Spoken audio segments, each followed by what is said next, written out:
लेकिन यहाँ मैं ऐसे लोगों को चैलेंज भी देता चलूं कि ऐसे लोग जो इस तरह का झूठा आक्षेप लगाते हैं, ये क्या है? उनका यह कहना है कि उनके ग्रंथों में विशेष रूप से ज्ञान विज्ञान है। आपने अपने जीवन में कभी भी कोई एक बात भी इनके ज्ञान विज्ञान के प्रति ऐसी नहीं जानी होगी, आपको ऐसी नहीं मालूम हुई होगी जिसका वो लेवल हो। स्वागतम स्वागतम स्वागतम आला रातिस्ता तारा पूछता ला करीत पता तारा पतो तारा पापा।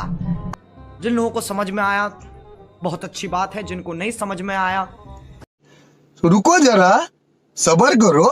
आजकल ऐसे ऐसे रोड छाप मोमीन भी आगे आने लगे हैं जिनको अच्छे से हिंदी पढ़नी नहीं आती है। इनको हमने कई बार ये सिद्ध कर दिया है कि ये लोग एक नंबर के अनपढ़ हैं, जाहिल हैं और गंवार हैं। और वो भी ये आकर के कहने लगे हैं कि हमने चारों वेद पढ़ लिए, लेकिन कहीं से लेके कहीं तक भी कोई भी साइंस की बात वेदों में नहीं है, कोई तर्क तथ्य प्रमाण नहीं है, कोई भी ऐसी बात नहीं कही गई है कि जैसे कि ईश्वरीय पुस्तक है और सबसे प्रारंभ में आई थी, उसमें कहीं से लेके कहीं तक भी ऐसी बात नहीं है जो यहाँ के ब्रह्मांड में या फिर हमारे सौरमंडल में या फिर पृथ्वी पर या फिर घर जीवन परिवार समाज में कहीं भी घटती हो। हालांकि उन लोगों ने अपनी पुस्तकें भी ढंग से नहीं पढ़ी हैं, तो उन्होंने वेद पढ़े कैसे होंगे मुझे नहीं पता। क्योंकि दोस्तों जो हमारे 4 वेद हैं उनके ऊपर जो हमने पिछले 3 वीडियोस हम लेकर के आए हैं लगातार, और उनमें ख़ास तौर पे क्योंकि क्वेश्चंस भी हमारे सामने सभी खगोल और भूगोल से जुड़े हुए थे, तो हमने उनसे संबंधित जो हमारे वेदांगों में 6 वेदांग हैं उनमें से अंतिम जो ज्योतिष है उस पर हमने वीडियोज़ बनाए हैं। पूरा एक इंट्रोडक्शन मैं आज आपसे कराना चाहूँगा। बहुत सारे भाइयों की इस पर डिमांड भी थी। 4 वेद हैं दोस्तों, ऋग यजु साम और अथर्व। तो फिर दोस्तों इसके 4 उपवेद भी हैं, आयुर्वेद, धनुर्वेद, गंधर्व वेद और स्थापत्य वेद, जिसको कि हम आर्किटेक्चर में यूज़ करते हैं। वेदों का अध्ययन करने के लिए उसके 6 वेदांग हैं, यानी कि जिसके आधार पर हम वेदों को आगे पढ़ते हैं। सबसे पहले व्याकरण, जब गुरुकुल में हम जाते हैं तो पाणिनीय अष्टाध्यायी हमको शुरुआत में मिलती है। तो व्याकरण होता है, फिर निरुक्त होता है, फिर कल्प होता है, फिर छंद, शिक्षा और ज्योतिष। इस प्रकार से उसके 6 वेदांग हुए। और हम जो बात कर रहे हैं वो ज्योतिष की बात कर रहे हैं। और ज्योतिष के विस्तार में भी दोस्तों 18 ऋषियों का नाम मुख्यतः पाया जाता है। सूर्य, पितामह, व्यास, वशिष्ठ, अत्रि, पराशर, कश्यप, नारद, गर्ग, मरीचि, मनु, अंगिरा, लोमश, च्यवन, यवन, भृगु और शौनक आदि इन ऋषियों का मुख्यतः नाम आता है, जिन्होंने ज्योतिष को बहुत ही चरम तक पहुंचाया है और आगे लेकर के वो गए हैं। ज्योतिष का मतलब ये बिल्कुल भी नहीं है, मैं आपको बीच में रोक के बता दूं, कि आपका हाथ देखना, आपके नक्षत्र देखना और आपका भविष्य बताना या आपका वर्तमान बताना। इनका ये अर्थ है कि हमारे ग्रह नक्षत्र किस प्रकार से चल रहे हैं और क्या कोई आपदा तो नहीं आ रही है। क्योंकि जो हमारे नक्षत्र हैं, जो हमने, लोग कहते हैं कि भूगोल नहीं लिखा है, भूगोल छोड़िए, हमारे यहाँ खगोल भी है, जो मैंने आपको पिछली वीडियो में बताया था। आज हम खगोल की ही बात करने वाले हैं।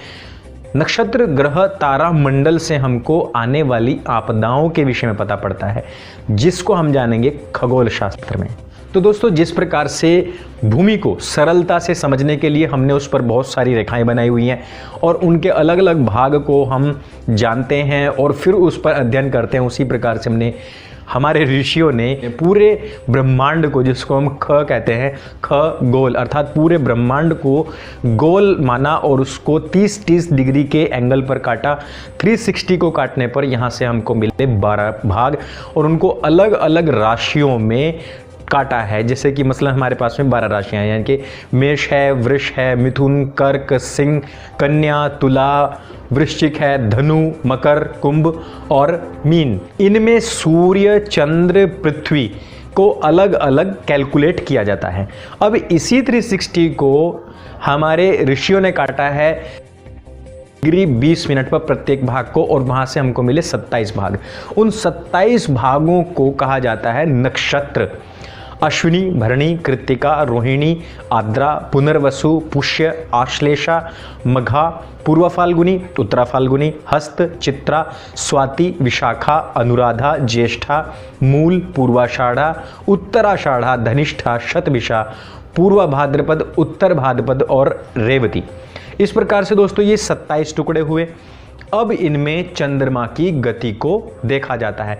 ये जो 27 टुकड़े हुए, इन प्रत्येक नक्षत्र को हमने 4 अलग अलग पाद में काटा हुआ है, यानी कि एक ही नक्षत्र को 4 हिस्सों में विभाजित किया। अब इस प्रकार से 27 × 4 = 108, 108 हो गए। 108 हमारे यहाँ बहुत ही शुभ भी माना गया है। अब दोस्तों ये जो 108 हुए हैं, इन 108 के 9 हिस्सों को अलग अलग लिया गया है। ये जो 9 हिस्से हैं, इस प्रकार से हमारे 12 महीने बनते हैं। अब बात करते हैं कि ये नक्षत्रों के हिस्सों से मंथ्स कैसे बने हैं, उसके ऊपर पूरी बात करते हैं। मैंने आपको 27 अलग अलग नक्षत्र बताए हैं, लेकिन जो नक्षत्र पूरे महीने भर सुबह से लेकर शाम तक यहाँ पृथ्वी से दिखाई देते रहते हैं और जिनमें चंद्रमा जो है वो पूर्णता को प्राप्त होता है।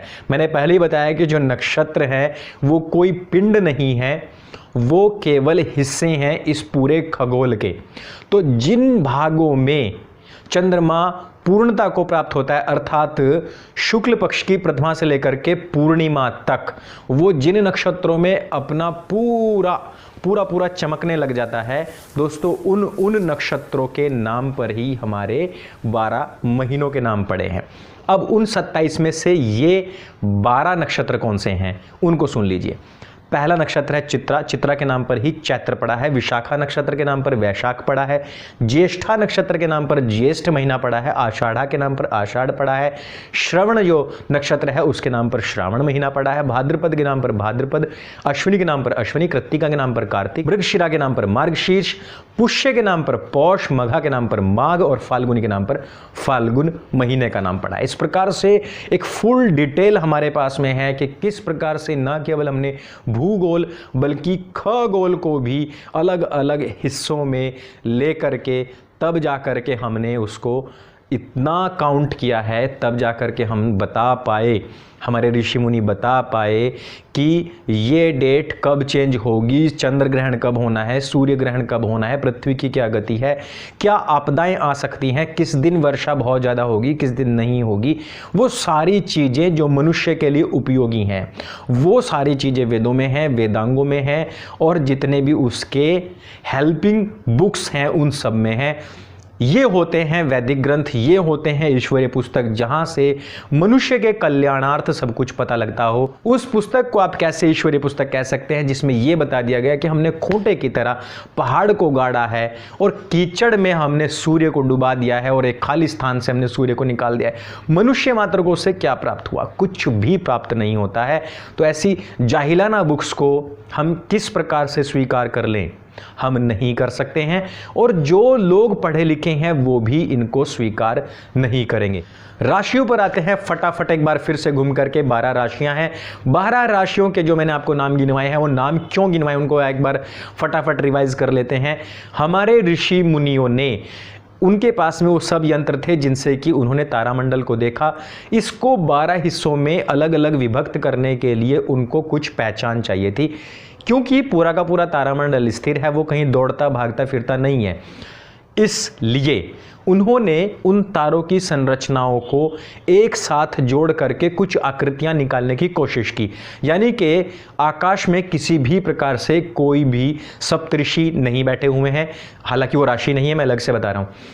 कोई भी वहां पर मेष नहीं है, कर्क नहीं है, सिंह नहीं है, तुला नहीं है, मीन नहीं है, लेकिन उनकी आकृतियों को जोड़ करके जो भी कुछ उनको प्रथम दृष्टिया दिखाई दिया, उन्होंने उसको उसी राशि का नाम दिया। राशि का हिसाब क्या है? सूर्य सिद्धांत के अनुसार एक एक महीने सूर्य एक एक राशि में रहता है।